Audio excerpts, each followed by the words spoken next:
Ano le soifua maua ma lo fo di langi ma ia te fatalo fat fo ni ia fiafi so fa ma lo Yesu Kristo ia o fai fo una ta ne se tu soifua ia se mato gola o to mo wori tato tanga mo ia de nita sanga ia tonu sa mo mai tato se fai ma lo le tanga ni tau sanga ia por fai uma fo ia o ni mo fai fo una tato o wai ni ia fiafi ia vele nei tura e fatalo fa pito tua ni paanga wo tinas ta ma uso de Talanoa le Uso ia mo de nei tau sanga ngin fai ia o tatun ia ona ia matal tato por kalame pe ona yai fa malulu tu fasina tua yo nei tau sanga ia ongo tele lavale tu ni fo sunga ba ngolo nga fane mar por kalame ia fa yo lo to ia va no mai ia ware fa wa winga tatu Talanoa le Uso mo nei tau sanga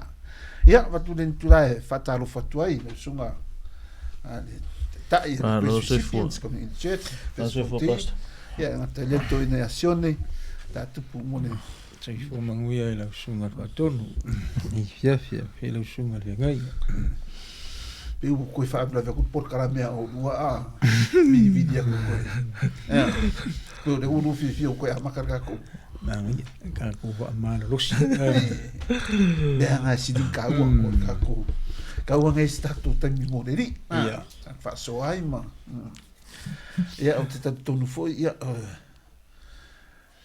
de tau sanga ia ana sui fo ile alunga ka ko por klame ia salo la ka ko amaka fo ile vanga le on le fisili maltani pe maenga pulle la so ia o salo e de ko ke de ses fam talanga o la ka ko ku sa o le vai ngota ko por kala menia fiafi ia o le la fiafi nei o la tatu Talanoa i masa ni funa tamele por kala menia Talanoa le Uso ia o fisili maritani fisili fo ngale ile Tusi Paia ai le fisili fo ngale se me ko ko na tu la fa pe o fisili la fiafi nei le so pasta mo tatu ai sa tele ai tu ainga fa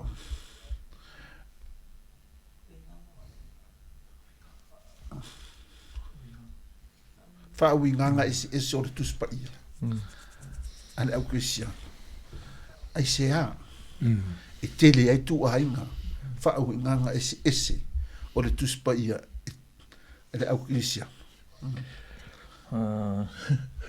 ia ai ore kusa ngale wo pe me ngale pe folinga mai ore le upure ka wo ore fa eu que dei do ia o do fa parangi por asu fa parangi ngale upu pe ia se o pera mo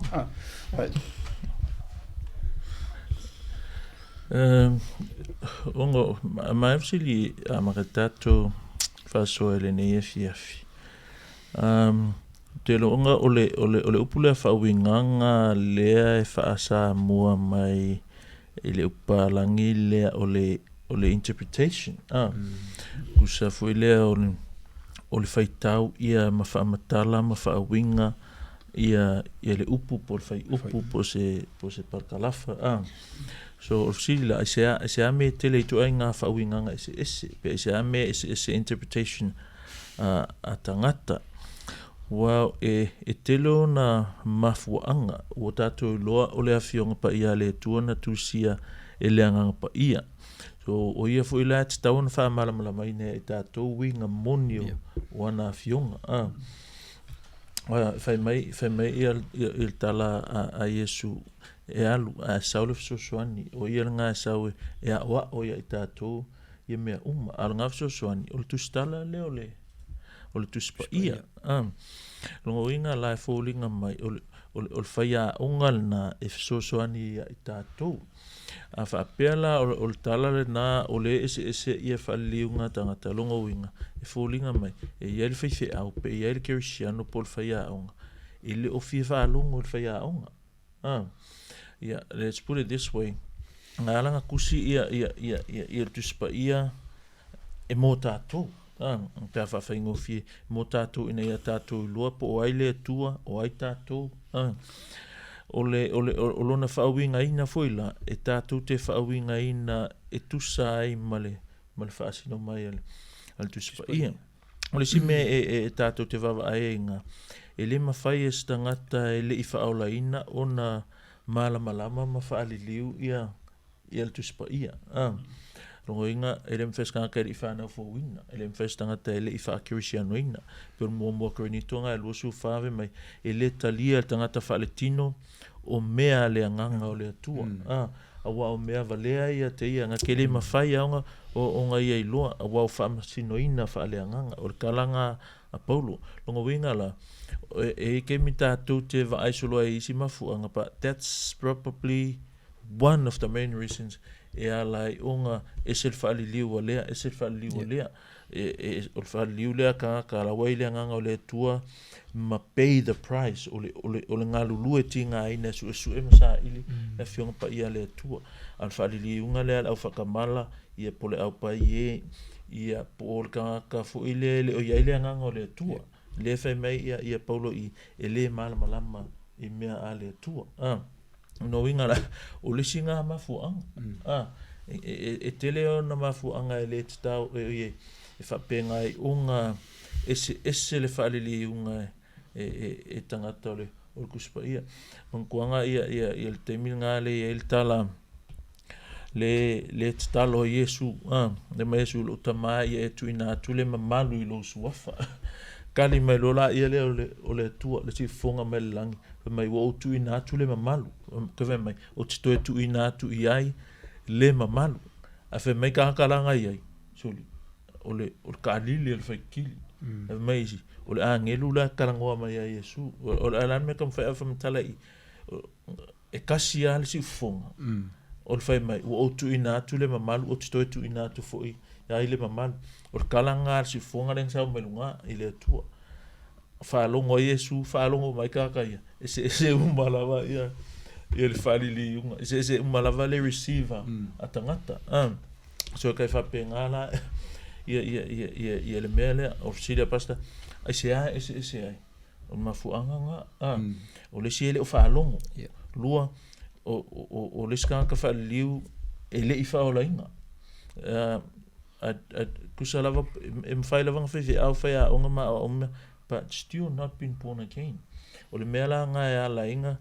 Nga pei wa pule a oe ia le whainga o lau whaliliu. Wa pule lau tangata ia langa whaliliu ngā Tusi Paia. E au ngoa matula fono whaale Bible study. Whaale suesu Tusi Paia. So poor hermeneutics. Le aingi kula whonga penga o whai ai. O lona taunu ungala. Ia. O karangoa mai. O le text la fai kaua anga vale ia ka o fa liu ka makaku onga o le lako o mea nga. Does that make sense? Ia, ngau kau. Aua, mana makuar kurang funga le kusai man fisiti na. Ba fa pe. Ava pera mfainga sueka ko ia lo Tusi Paia le 2 Peter 3:16. Ngai ai le talanga a pekeru. I think that's another reason le nga peonga la vela talane fa ko ngi. O le si mafu anga o le se falili unga ia po o le se fo i falili unga o le 2 Peter. Yeah, 2 Peter 3:16. O le ayo se o onga. Le lamba le o ina po o le lack of training. Fa me kala a pira nga mai fa pei ona tusi umalava e refer le nga ia Paulo. Fa mai fa pei o tusi umalava Paulo mai o lo tala i nai nei mea. O iai ni si upu fa matalanga ta. Mai lola o fa winga ese ina e tangata e le ia o ina. Va ele o le alme alenga ese faunga langa o le singa o inga o le sele ia o inga o le singa train o le si ele train pa ku ai ile kala le a polo feme ifeme o ia pekelu fa ifeme o faunga ese ina tangata ele ia o ina. They're talking about some hard teachings ala apostle Paul mai fa pe nga kusi umalava o lo tala ina ine mea o ia ni si upu fa matalanga ta ua whaawinga ese ina e tangata e le ia o ina. Longo winga whapeo whaawinga ese ina. Longo winga. Lai ele whaawinga sao. Aua le saonga whaawinga lau li ia. O le anona mafuanga. E le ia awa o ina. Nea fe melo. Ma ua le whaatu ma wina. Whaapei o isi tusi foi. E o ai lo latu lava maalaia. Longo winga. Aki kilo i o le upunga whamakala i ngā. O le upu whamakala ngai. Po le adjective ngā whaonga i ngā. O le uneducated man. O tangata le ia o ina.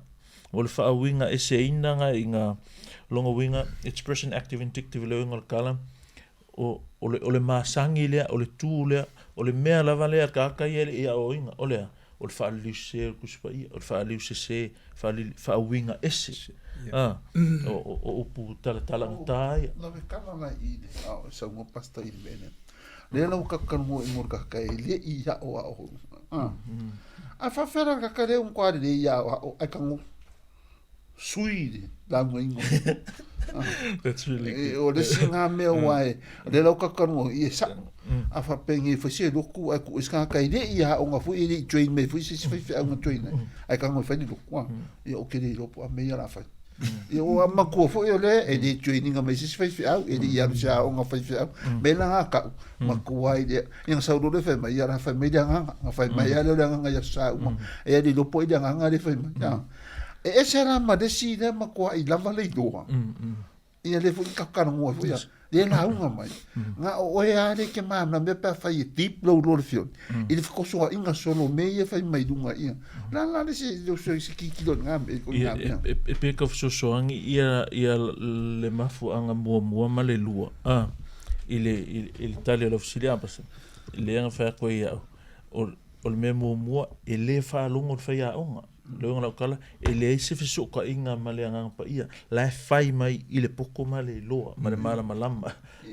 Lua e le i whao la inga, e le i whanau fo wina. Mea la ngā e le whamakala le mea uma. Ai le olfinanga a lai abuse le fionga pa ia le aku. Ka mea whangalu a whao ngā lau poto e koso kua ia le interpreter ko ia passage le fe kau afa pek fiminga akeringa kupe ki nga se me le folinga fa penga ala kanga u falo I fa ka ingala o sfurwa ia man malaki ko that is we personally ele wale ka kanga se fa personally that has nothing to do with the church today. My honest opinion. That has nothing to do. Langa fu ele lokunga ave. That's not the church. And the purpose, le fu la wo ma gaming. Ava pela o fima akiren kupe lokum fi akiren kupe. I will always use that. La unga I le context of look. La kulola that's really that's gambling. Nga salola ia fa mai na fe mai ele tua fi kufu a mai la io me long fale fa muia. That's gambling. In the context of the church. Of ko ia sala ele so que so many so la fe ia sala edu kana so vos chemical kalango ele nga mea ia nga ese la vale nga si fa fela tangata e loa ai le o fa liu le me kaunga ia yo mafu angalanga me mua ele fa longo pele ava pele loa pele kea ile nga pa ia o len kusia lua ia o kalanga paulo ya granito o le mafai el tangata faltino ona mala malama me falenga me langa le fa ko not every eloquent speaker is speaking the word of God before me la ngai pa so ke ngai she present the truth everything she say was true but esele nganga la ngalue mai ai so pe o vaanga umanga e au ona va ai ile tulanga ile falili unga la vale o Tusi Paia because ele o se mea tawane ai ele o se mea our eternity depend on it o kako fa vau e fa lango ile falili winga ka ko Tusi Paia fa winga Ole, it's the problem. Ma ngai ka kom ka upu ngai po. Ole fa fika uli le ku ole le saur manku o soia. Ingwa amakanga o luku ngai penki koso. Ele iongi fa fe ungia onga. Saulolo man ko nga mawinga le o le mea mai le nga pa ia. Ai Saul mea mai le nga pa ia. E mo ia e manga ia le whaalong. Ai le o Saul le mea ka o le ango wha vai o le scripture le upu le ai. Ko inga whaale konga. O ko inga whaafika ulinga. Le nga maka mai le mea. Le la pe o koe kau whekuli e kuka kari kaimi. E o su e mea ia. Au malo. Io wa makua o pe o kau kuai vo ngale mea. Le la kau mwhai ku lo ise kau fo ku fa fika uli le. La ngo le ba kau sanga. So le sila mafu anga. Le sila mafu anga ese ia faliunga. E musu e kua o nga masangi traditional. Mea kere fa ku ia le tu mfa ftai ku sai mo tatou tama o e nga sa mea pa e ai mea langa whaale tonu whakaika ingala. One of the fundamentals is tasio kālesia lau leta uale kālesia Pentecostu o le mea lea whai mai every Christian supposed to speak in tongues o whaelonga i loa ke sianga speak in tongues. That's ele mang kuspa ia nga kala ele ai fusi wha vai ele se wha monginga o kuspa ia but said e ka o le fundamental. So how can you make that a fundamental? Fa isi fa aula no inga ele ke siango isko ingo Ioane use le ma George Whitefield wale ka kala nga isi pe afika ku ile maunga so inga langa kala o le si mafu anga nga e ala onga ese fali onga lawa manga o ia ka wasungi e hold on ile traditional nga o mai but ele ki kilo le pe po fenga so melinga onga fa vai pe nga fai nga nga sa ili le fiong pa ia le li ko nga mera nga u folinga mai ko nga mka sisili man ko nga onga le tatu pe ai fa longo I fafo ko le ole ka ke e ka o ka kala ka we don't believe in the Holy Spirit. Why? Because we believe like that but me fa ko ngi but the thing is you can't say that if you want to believe in the Holy Spirit you have to believe must stick ile upung kusi le Holy Spirit.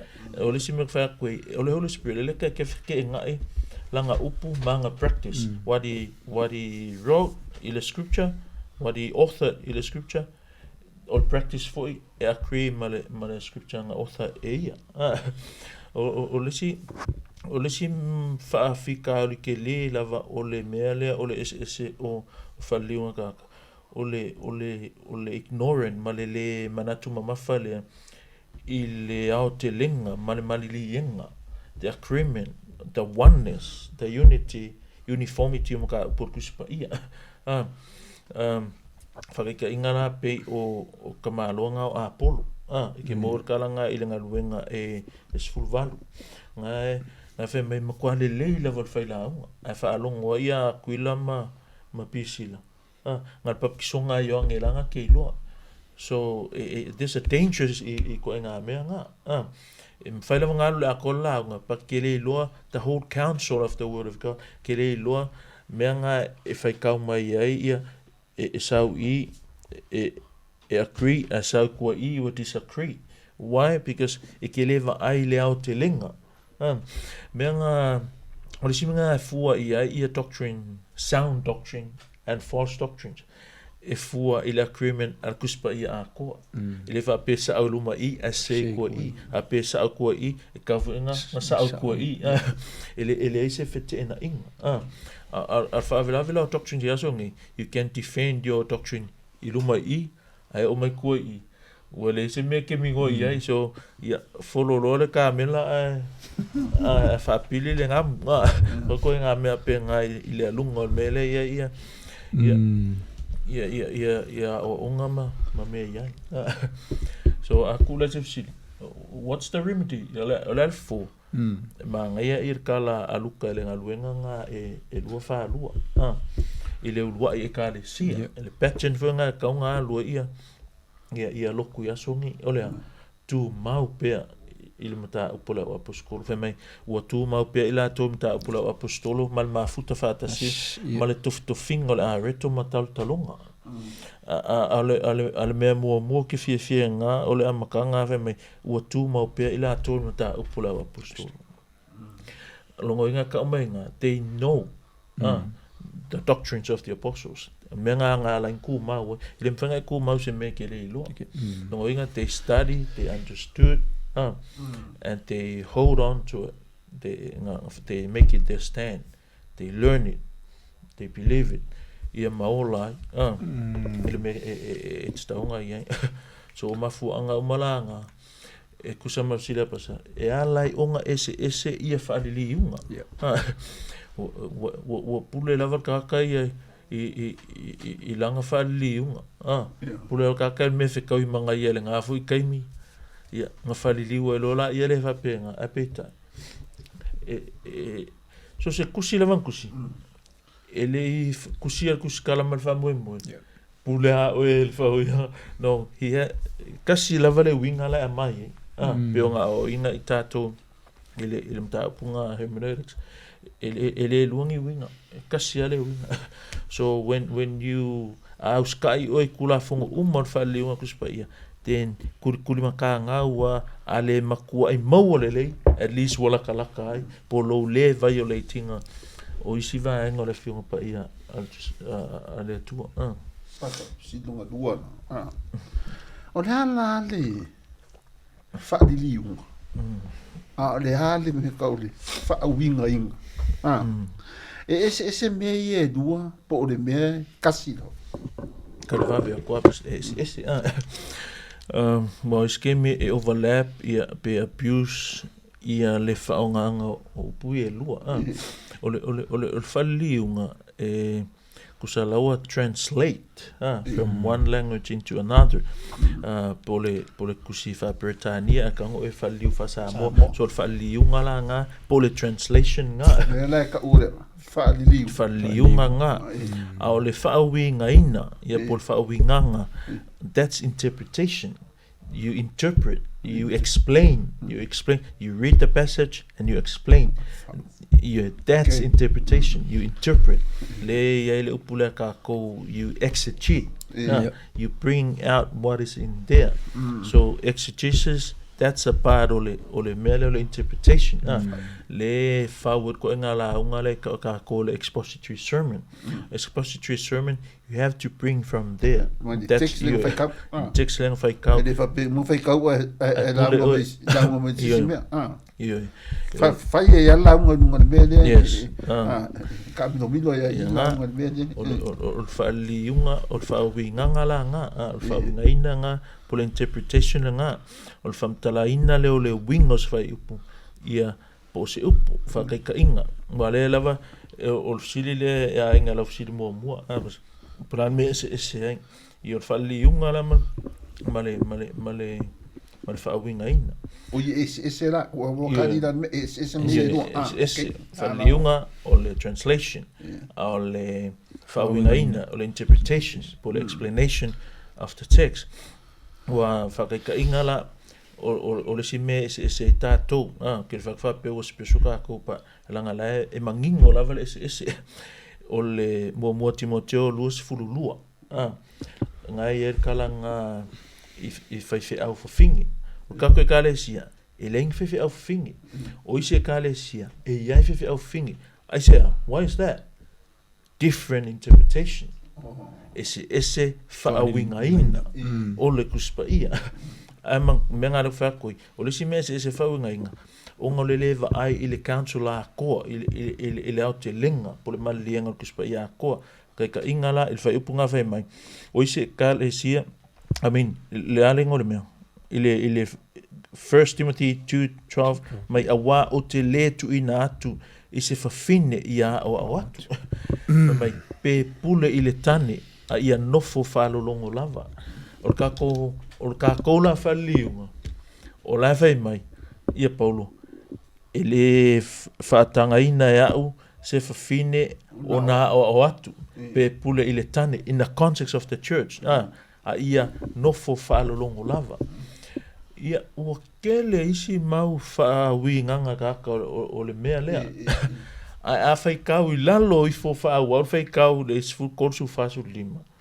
ngake feme il mafu anga Paulo le anga ele o le tama loha na sala a o le fafine so that's the mafu anga la mafu anga langa le kamalo nga sala al ka ko lo uma ulang sala ka ulang sala akam asaule le reason I ora ka ko lo po inga mo ai le fu la whoever ol ma fu anga nga ol ka ko la fali unga ia in spite of whatever was going on le lokulang fe awe Timoteo lava fe unga so fe me Paulo ona o le fafine na mo yang sala fa so inga pe fa valeina ma pa wai o ma fu anga la nga Paulo so me la nga ele yangi ni fe au fafine pe le la unga e fafine ile kalesi ele fa pela le se me alo fa teach po se kala ai pe fo nga me fa di mai isi fo nga me ia fa fe ka mai fo fingi Io como lá uma ya ka mai fi ai si fa pe da ka ku de ko fa ngai fa tai pu de so ora ia sa o mar ku fa ia sen ora sorry rei wa umanga ka akia le ora o le lok e al mele o ko mo ko ke le se o mele o ya be ia nisi sa tato mafuta pe nga ke masalo mafu anga wala inga ngale ko ia o nga elele ia la unga afi le kit ia mai ala ia ele la unga finge il loko Paulo le fe ka ko we read Paul too much that's why we are like this nga o nga fa ale si me paso man ko you ask ile falili yunga male we gotta be careful ile melo le translation because there's a transliteration la ole falili yunga maile ile singanga ala keep lava ile pa o upu fa le upu masange fa ka ia ole mele ole upu le baptizo sao mele ole upa langi ole deep pole immerse a kangol pa langi transliterate the Greek word baptizo kamera ya baptize ya over samo ele se samo ka papakiso but we transliterate the Greek is baptizo kangol ka ko transliterate for my papatiso so le transliteration la e ko falling a kukusa male translation but the difference is we use the same word and have the same meaning. Wa kusa lawa will translate but keep the pronunciation, keep the sound of the word. So mangwala ida ka ko yai al interpretation of aya. Yep, explanation of the passage of the text and its meaning. Fea la me e pico city ma ka wor me de ki ka ki ko se ngar ia fia la so ving ala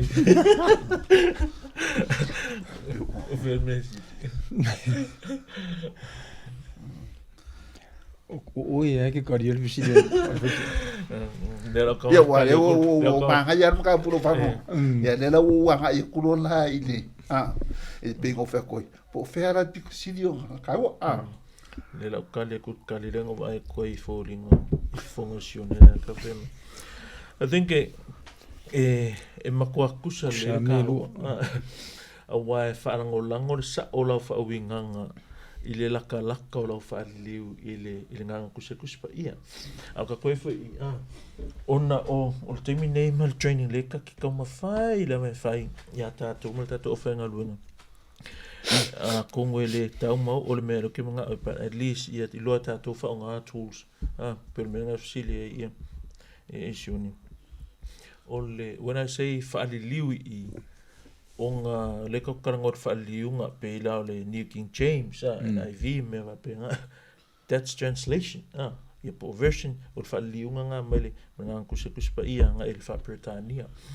but il menga wa onga you have to do this ku ai al fa pa langira wa ia you bring the original text the passage por Greek por Hebrew you read it you study and then you do your own translation faila o fali unga ia e kusai ma mea ngai na ke lo ma tools ma me fa ngai o le winga la ngal kala o lo fali unga e tāua whaapei lewa o ngā tāua o lau whaauinganga e whaalango la le sao o lau whaauinganga ma maua le mea le karangoa mai e le atua i le sao ma le laka o lau whaaliliu you know ia laka lau whaaliliu i le nganga Tusi Paia no inga a whaale kongo lau whaaliliu ia uaongo sipa fo i ma lau whaauinganga whakaika inga o ngore mea leo masani e tātou pēa luman tua i le 1 Corinthians 12:13 le whaanga so o la vea au i le aonga le baptisonga mankua ke mga ia Yesu ingi fe marka o kingonga a Ioane fe me Ioane uma kwa wa sau le e baptiso ya te utou i le nganga a tō ma le afi a sau ia Paulo fe mekara Paulo fe mai o le nganga e tasi ua baptiso ina ai o tau il fasa moa la nga ave met fa Britannia for by one spirit for linga melona ia le o contradict ia Ioane ma Paulo o le kalangoa ile ka ua o le translation e whaalangolango iai lau interpretation but the thing is ele contradict o le whaakamala o lau translation o ngol keyword nga inga le whaai mai ia le pālangi o le pai a kango isu e le dictionary mai le script dictionary po lau Tusi Paia NIV nga ia so ngi e le meka o footnote nga ki kio le la sau le upu with or in so I prefer the word in or with instead of by because when we use the word by falling on my lola it's the Holy Spirit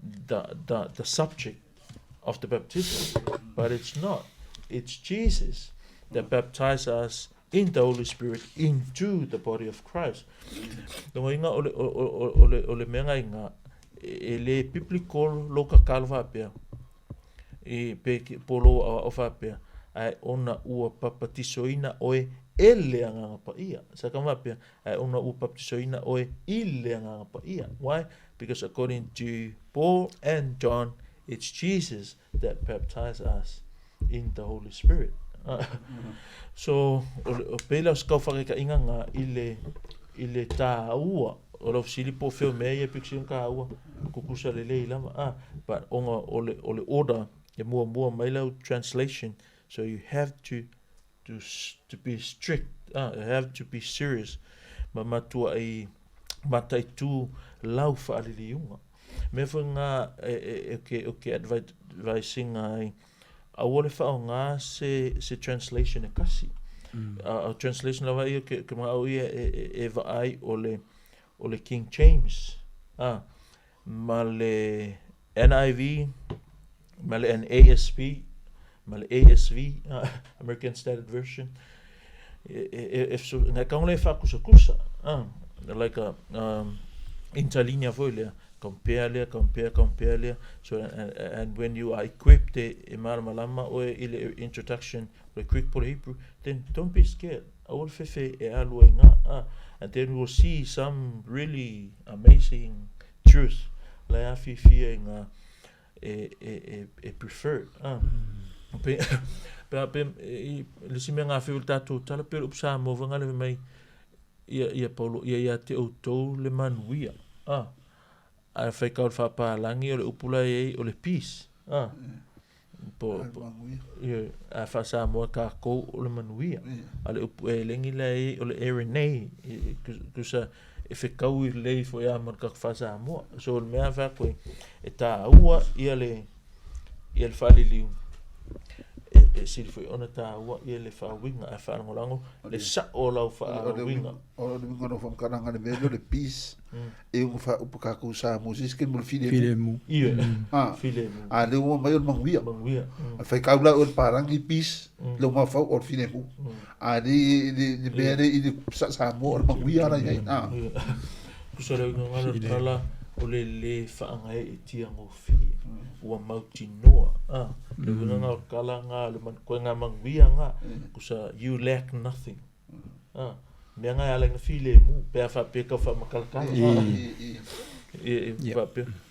peace kakolo mal piso file mu a feme sa ol manuia le kau ke Lord blessing ale sa I ol pis a manuia masa mo so ol mafu anga ko ing sa mo which is more applicable for in that sense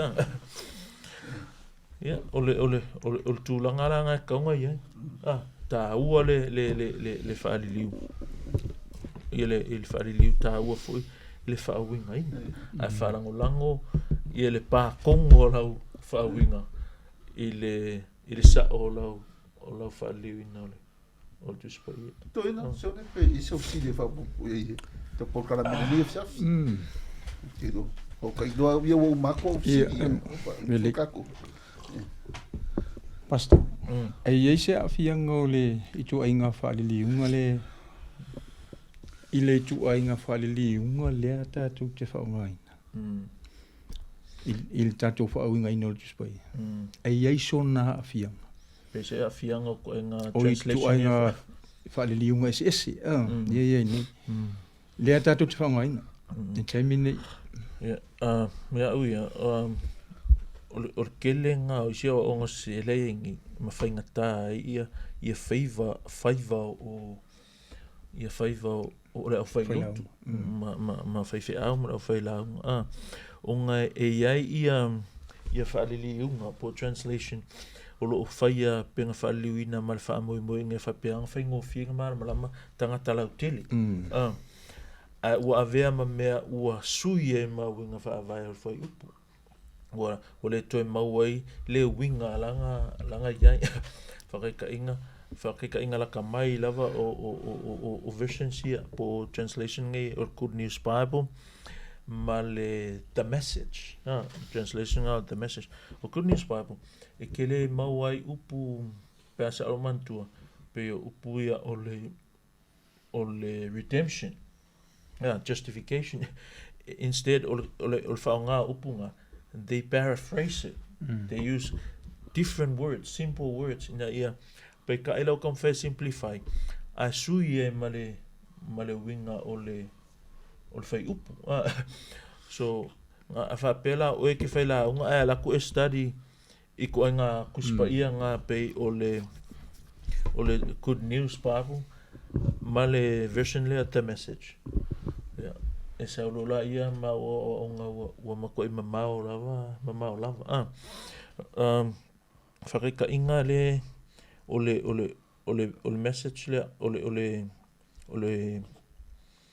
le version le The Message I le matai o ngo I vers fulma le tolu nga ele te talo vo ile nga le ka o le ile o Yesu o upunga nga ile The Message mai Our Father in Heaven fa mai ile NASB Our Father who is in heaven fa mai lola ile o le NASB hallowed be your name fa mai ile o ile The Message fa mai reveal who you are see o lole menga kupunga mai hallowed be your name it's acknowledgement you acknowledge you're telling you're explaining God afemele the message reveal who you are it's a command wa e fa kongule tua fa ilo mai po ai oi a misi a kole upumanga ia nga ole hallowed be your name ole upunga hallowed o se upu vivi ole upu le aki so in Greek means to honor as holy usa wa e avaina wa e faamamaluina ma e mingaoina ile pa ia mal mamalo le tua le suafo le tua mai hallowed be your name afa mai ile the message mai reveal who you are misi a koa le aise name le aise honor le aise mamalo onga la kam fai fa ngofi afa fai ngofi aku awongo mai lo makia polo I so melanga fai keke not every onga aise kare sia if istanga to famorche me don't use this version don't use but people need to know why pela aise kare sia fa sang fa ngal NIV ala kale fa so lava use the NIV as long as le ko ke ia I, because when you come something a contradict perfect ke ngai me this version, then I can help out. Ole ngala nga ole fangala NIV ia me fa pe nga on compare la ia le pelo an ASP mal King James ia ol kemi ang fa nga ia King James here on ol nga that's one of our textbook nga o ngai faingo fi inga fika nga kuspa ia.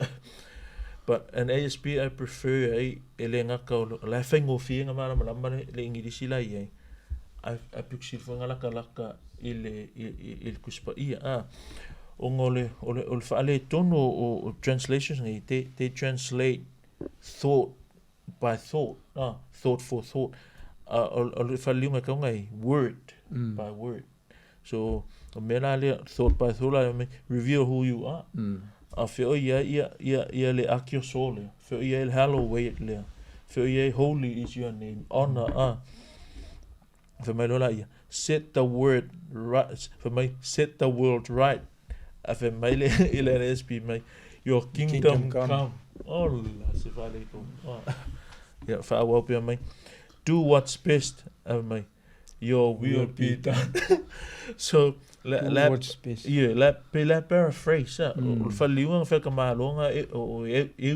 Eugene Peterson, yeah, it's more like a commentary, not a Bible, and we shouldn't be called this a Bible. Ele kaun ka o se version kuspa ia le ofo ele good news. Yeah, wa ele si me fa ki Apollo le mai as above so below. Ngai fa rong bo musi me pe. O kuskusinga kapo inga fa sa kang. You'll come across this. The exact word for my as above so below. Ale me ka ngai me on earth as it is in heaven. You see?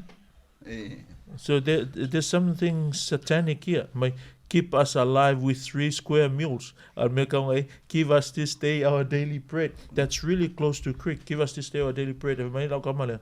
Give us keep us alive with 3 square meals. I prefer for me. When I read NIV, I can understand. When I read King James, I can understand. So when I read the message, I can understand. But the problem is, ke malama wole kuspa ia la me ngo ka wo ese kusina fa ka. If I long ola lesi langanga so I mean keep us forgiven with you and forgiving others. Allah. And forgive us our debts as we also have forgiven our debtors. Keep us forgiven with you. I don't know porque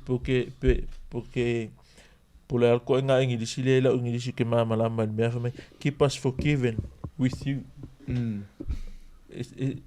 Ole si fa liu nga fa liu me nga fa ia fa manga loinga pe au fa kasi mo e fori me ole si se ia le tua tama ia ma fa manga loisi. Keep us safe from ourselves and the devil of NSB, and do not lead us into temptation, but deliver us from evil. Keep us safe from ourselves and the devil. Kwa kile fale kong le aise se vi ingole tua le fai un for yours is the kingdom, you are in charge. You can do anything you want. For yours is the kingdom and the power and the glory forever. Amen. You can do anything you want. You are placed in beauty. Yes. I have no idea where he come with this. Yes. The Greek word is there is amen, means exactly, truly. Amen. I agree. Yes. So not every translation. Kusala malausili to ina. Yaise afianga ko nga faliunga le ka fanganga il ka ko fawinganga kuspaia. Ke le afianga. Ke e uma e wasakangia uma ia lo mava faumala onga, and yet we say it's the Bible. But that's why don't call those versions the Bible. o le version le the message, far from it. E kau whio lo, not even a commentary, or even paraphrase, wrong paraphrasing. O le whamoe mo e whaingofia mo tangata lau kele. Al pongaranga, e whaingofia e mo kakalau kele. O kele whase inga o kakalau kele. So, e makua i kere al whare ko. Ia mahenia fiafi. Salo le ua. Maka whaar kako purkalame i te mka pusiri o nga ka winga ma whaka e mese na waka kongo e karesi. O le whaare di winga. Ma le whaawinga inga. Upu e rua. Ia, o le whakuanga ia nia fiafi e ka ua nga vama ai whaare e karesi o ai unga. Ia, iai sesi e whaingo nga whaia leire ki uke kongo e karesi mea. Ia, wā nganga o ngaka ma kuranga whapeye. Ia, au ke ro nia fiafi. Ia, leo ua umaku ia ro ku ia fisiri ka ua. Tōna sione pe esesi mea. Ia, esesi mea koe sola ke le so ngat whawhengainga. Mai le iu. Ngā whaftai la sua monta pule nei. Nei fiafi. Whainga ma tātou te talu. Ka kokakalo mo le o le anganga o le kau whaavale man kau whasi. Ia awang I whaase na whana o le tua. So if I can say something more tātou inga male au pa angata no le usule nei fiafi. Kau mau is in my translations nga. The message. Yeah, the good news. Bible. Ule mankua. There are a couple more. Ule mankua ki usi says that.